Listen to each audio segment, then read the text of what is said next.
Okay, go faster. Ole, ole, ole, ole.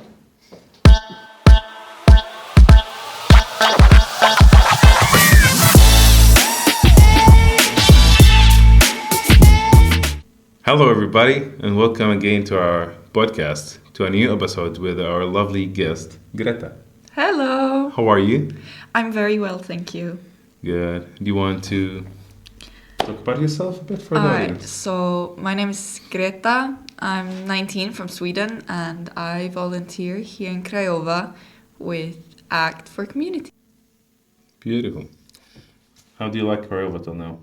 I really love it here. It's very cute and cozy. Beautiful. Beautiful. Okay, now we're gonna go through some questions about open thoughts about our podcast, and we're just gonna be chill and talk about it.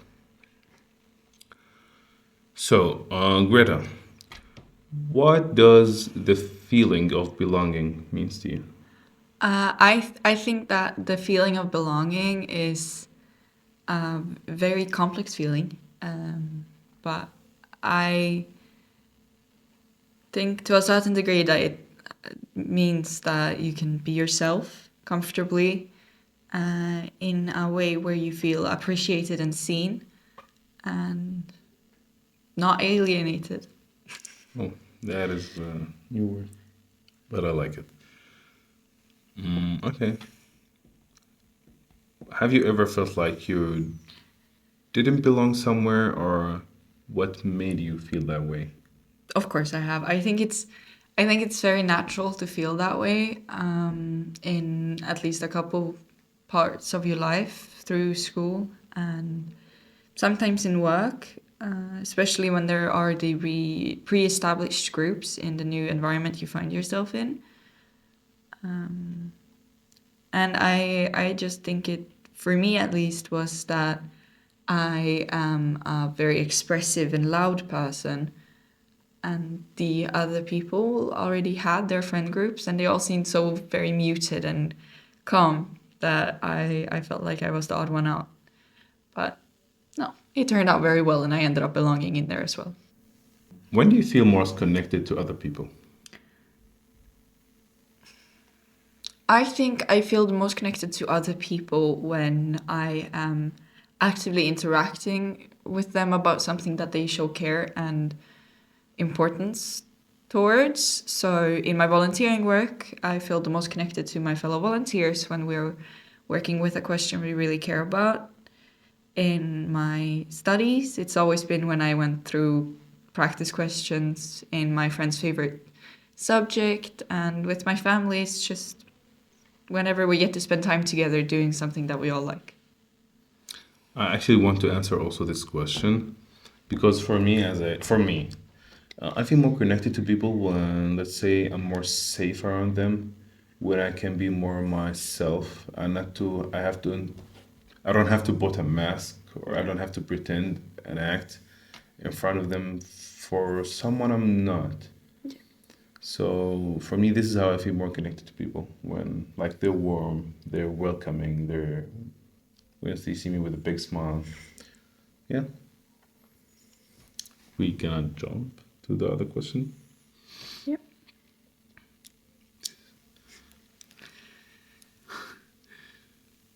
Do you think it's easy or difficult for people to build real friendships today? I think so this is a very interesting question because the definition of real friendship depends on the person you're speaking to. And with so many different expectations of what it means to have a real friendship, and also the exposure to the internet that you can access all the time through your phone, I think that it's almost like portrayed as more difficult than it really is. Because when you have so many different expectations compared to the other person, and on your phone, more people have different expectations for a real friendship, you will feel like it's this big hurdle. But usually they really develop naturally. You find the people who you want to hang out with, who you want to spend your free time with in a way that's very meaningful. So I don't think it's necessarily difficult, but it's also not necessarily easy because you do have to put effort into it. Exactly. Yeah. Which is somewhat difficult for people to overcome mentally today. Well, I think also friendship is like not a static thing. It's like a various thing.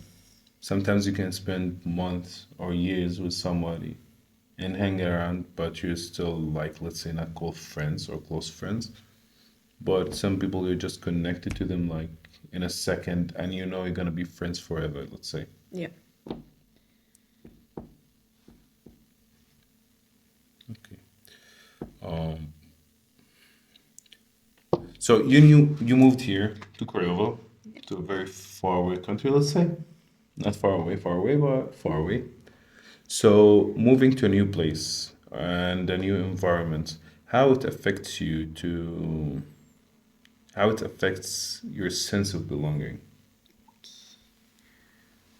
Yeah, so I did move pretty far. It's a bit over 2,000 kilometers from my home. And I think that I got lucky in a sense because I came here first of all volunteers. So I think moving to a new place, environment really affected my sense of belonging in quite a strong way because I went from having a very like secure place in society and my friendships back home to being in a totally new place where things work differently, people spoke a language I knew nothing of. So I really felt a bit like an alien for the first few days. But I think what really helped me like feel like I belonged again was the fact that we came here as volunteers and I had colleagues now who felt the same thing or something very similar because they had also moved far from home. But yeah, like in the end, moving will uproot your entire sense of belonging to a certain degree, and you will have to find a new form of belonging to the new place. I want to ask something out of the Yeah, questions. yeah, yeah.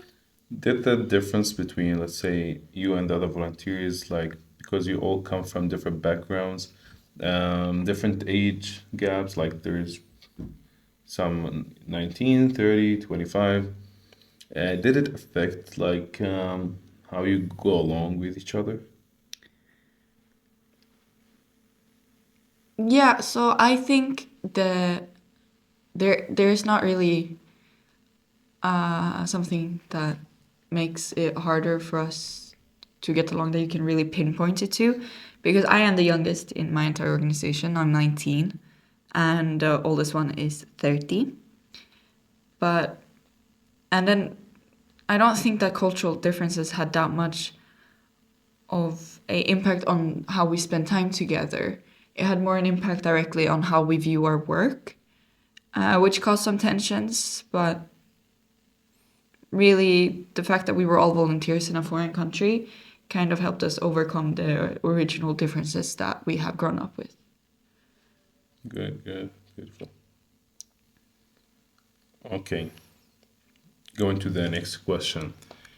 What role does community play in supporting mental well-being? I think that community plays a very, very large role in supporting mental well-being. I grew up very mentally ill. I have two chronic mental illnesses. And I definitely think that it was the people around me who helped me get better. And I'm going to speak about it from a moving to a different country perspective, because I think that's most relevant with the earlier questions. I think that when you move, you feel a bit foreign to yourself as well. And you kind of need to figure out who you are in a new place. And being completely alone will affect your mental health because as humans, we do need to rely on other people. We need to be able to talk about our feelings and share our experiences in a way that helps us grow. And I think a supportive community will definitely help to keep us mentally well. You mentioned that when you move to a new country, you are foreign from yourself and you need to start to know yourself. Did you kind of find a new version of yourself or like another you? Definitely. So obviously, I knew myself as a volunteer since before. I've been volunteering in Sweden since I was 14, 15. But I have always been relying on, obviously, my parents, because I had just finished high school when I came here. My parents, my sisters, and my close friends in a way that I could no longer do here. So I had to really look at myself more as like individual and as an adult almost, and develop myself as an independent person. And it really helped me realize how much I can do and what I can't do. And I think that the new version of you that you grow and that you have to realize when you move is really interesting and a very beautiful thing that the human mind does. I'm so happy that you found it this way. Okay. Do you think social media makes people feel more connected or more lonely? So this question I think is very multifaceted because there's, as always, both pros and cons to social media, and being able to access it in the way that we have is very, very new and almost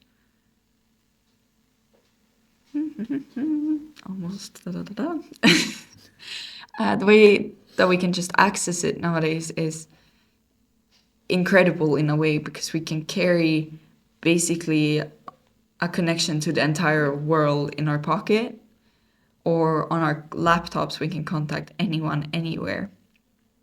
And I think this is both helping us feel more connected but also more lonely, because obviously before phones when you were comparing yourself, you would compare yourself to the people in your village, city, or town. And now you will be able to compare yourself to people on the other side of the world who have other resources than you do and other abilities to do things that you might want to do. And that will have a very negative impact on your mental health and will probably make you feel more lonely. But at the same time, there's so many, specifically students and children, who find connection to people online when they don't have anyone in the real life. So I think it's not more or less. I think it depends on what you look at. Yeah, I also see it as a double-sided knife, let's Yeah. say, because sometimes it puts you apart from people like next to you. Like put a space in your friends. Sometimes you see people next to each other, they're even sending reels to each other and they like 1 meter from each other. And on the other side, it's like some friends are living the other side of the world and it brings you closer, let's say that. So yeah, it's different. We cannot say that. Okay, going to the next question. What small actions from others make you feel seen or appreciated? I think I'm very simple in the way that I like when people just like check in on me, like, oh, how are you doing? Or if I'm working, I like when people bring me like a cup of coffee or a bit of water, because it makes me feel like, oh, I value myself very much through my own work, which to a certain degree have to do with Swedish culture. But I love my work. I love dedicating myself to everything I do. So when people see that and show appreciation through small things, I feel very, very seen and appreciated. And then I also just like when people check up on me, like, oh, are you well? How are you doing? Do you have anything fun to share? Or, when I'm talking about stuff I care about, them listening and following up with questions are also very sweet to me. This is actually not a high thing to ask for, actually. This is the minimum anybody can do. Yeah. No, it's really nice. The next question is, how do you usually respond when you notice someone feeling left out or isolated? I think it's hard to see if someone's just being alone or feeling left out, or being isolated, because obviously this has to do with culture as well, but being alone or, being by yourself is not necessarily seen as a negative thing in Sweden. It's seen as very peaceful, taking care of yourself, having some alone time. So in my way of approaching someone who I think might be left out or being isolated, especially with the students in the schools I work with now, I'm like, I always ask, do you want some alone time, or would you like to go join the others in doing something? Because that way you can, find out if they are actually alone because they want to be alone right now. They want some free time, some alone time, or if they really haven't had any choice, the others have rejected them or anything. Because I think it's more important to open a conversation where they can air out their own feelings before trying to help them in a way that might not be helpful in the end. So instead of being like going straight to the other people and being like, oh, you have to include them, you can speak to the individual who is alone first to make sure that you're not creating a problem that wasn't there in the beginning. Well, for me, because you said it's also about culture, for me, as a culture, we all have to share, let's say. We don't really get that alone time. It's not like it's a thing, but it's not a thing in the same time. So, also for me, as experience, not always, but sometimes being excluded or isolated, it's like a forced thing, not that you have to. So in some groups, like I notice isolated people, so I try to involve them as much as I can because some people are shy. Even if you ask them, do you want to join? They will tell you no, maybe because they don't want to push, maybe because they're shy. So I try it in a nice way, not to push them, but to include them as much as I can to Yeah. not for them not to feel forced. Yeah, it's really all about having an open conversation. Exactly, exactly. Beautiful. Okay, the next question and the last one, but not the last. What advice would you give to someone who is struggling to find their place in a new community? Obviously, I would tell everyone to push themselves to speak to new people. Unless you're in Sweden, then it might be a bit difficult because you're gonna get looked at weird if you start talking to people. But like, go to places where you can make new connections. Go to, for example, you guys host game nights Yeah, that's open to the public. Go to things like that where people are searching connection, and also make sure that you're like looking inwards to yourself as well to figure out what it is that you're looking for in a new community that you feel like you're missing to the point where you feel like you can't find your place. Speak to others. If you are far from home, speak to the people you have back at home. Even though you're not there, they're still gonna be there to support you. Like, don't forget yourself and what you had before just because you're in a new place and it feels like you have nothing all of a sudden. I agree with you to push yourself to talk to people, talk to strangers in a club, in a bar, I don't know, like in the street, talk to people, force yourself. And there is many applications that you can go and hang out with people that you never met. And you're not forced to be in touch with them forever. It's just No. like for you just to practice how you're gonna make conversation and new relations, let's say. And actually in Jordan it's so easy to make friends. Yeah. Like it is so easy. You can make friends with someone you're standing in the traffic light Oh. in another car or just on your foot. You can make if you're in the queue for the ATM, you can be friends with them. Like Sweden's the opposite. We really build close friendship in schools. When we're in school, when we're in uni, and then that's about it. You might make some new friends, but you usually gain your friends through friends of friends. yeah, yeah, So basically, everyone just becomes one very large interconnected web. And then I've heard that a lot of people who move to Sweden find it very hard to integrate there, but it's possible. Buy someone a coffee. It is so fast in Jordan. You can just find some people dancing in the street and you can join them and they're friends for life. It is so easy. That's nice. Sometimes it's too much. Sometimes it's too much. Because really, you can meet 5 different people every day. Oh. Yeah, I understand. So, this is it for the questions. Yeah. Do you have any ideas or any questions or any notes that you want to point out? Not really. Take care of yourself. Take care of yourself. Be active in your community. Beautiful. Okay, and that was it for our episode for today. And we would like to thank you for watching our episode. Subscribe, please, for our next episodes. Thank you, Greta. Bye bye.